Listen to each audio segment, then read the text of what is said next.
Yo, there's no way they put Wuthering Waves in Times Square. Who decided this? Who allowed this to go through? How mm, never mind.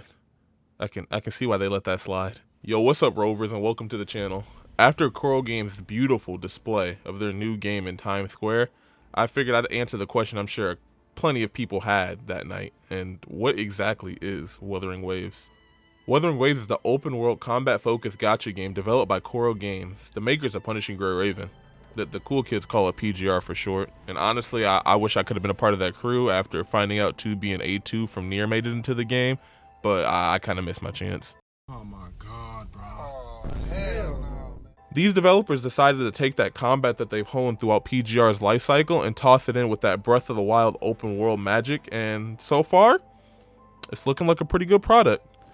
So far throughout their trailers, they've given us a glimpse at a couple of the cities, some of the regions, some grassland, some outskirts, kind of giving us a scale of that open world that they plan to build throughout its life cycle.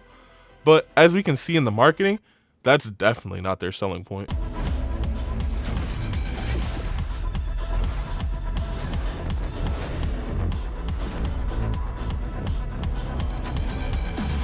Despite the open world tagline, this is definitely a combat game through and through. We get to see the characters doing all kinds of moves and abilities and showing off quick glimpses of their combos, just giving us a taste of what they can start up. Despite setting us up with this beautiful open world, the combat is for sure the focal point of this game. Many people have even been comparing it to Dark Souls in terms of difficulty. The fact that we get a perfect parry, a dodging mechanic, and we have bosses to test out and push the limits of this system is pretty exciting to think about. Speaking of characters, let's not forget this is a gacha game. Gacha games are typically free-to-play games that you acquire characters through a summoning ritual by using the in-game currency. You'll use this currency to have a chance at getting the character you desire, but it doesn't always work out that way, especially if you want that pretty and most appealing character, because they're typically the 5 stars and they have the lowest pick rate. So you either gotta sink in a lot of time or money into this game to make sure you obtain the character you want. But honestly, all the cool kids, bro, they go free to play. Because playing these games free to play makes it so that when you hit those highs are high, but you know, those lows be a little low.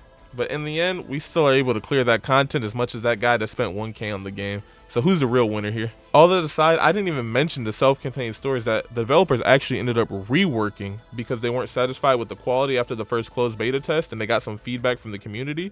But just the fact that they listen to the communities and their woes is a plus, because that means that content creators that want to make the game better for the long term by giving their opinion might actually get their voices heard, and the developers, the fact that they actually listen is a bonus. If you made this far in the video, I'd appreciate it if you'd subscribe. I plan to make more Wuthering Waves content on this channel, so if you enjoy what you've seen, I plan to be back. But other than that, I'll see you Rovers later. Bye-bye.